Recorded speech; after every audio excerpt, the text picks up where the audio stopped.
suspended na raw? Pero bakit nandito pa rin tayo? Yun, suspended! Pero nakakainis, bagsak ako. Dapat kasi kanina pa nag-suspend para di na ako bumagsak. Bakit ngayon pa?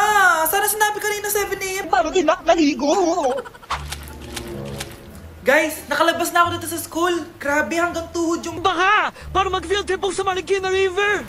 basang-basa na ako dito sa jeep. Di ko na alam kung ulan to, luha ko, o trauma from today. Grabe, di pa ako makalabas dito sa building. Legit, may lifeguard ba sa gate 3? Litsi na ata to eh! Grabe, ang lakas talaga. Magpapasundo na ako kay mama. Sana may signal pa siya sa bagyong to. Umuulan ba? Ma, sunduin mo na ako dito. Isa lang po akong maliit na batang basa. Pagod na at walang payong. Hay nako, konting ulan lang, nagdadrama ka na. Sige, ipapadala ko si kuya. May payong yun. Thank you, Lord! Thank you, Mami!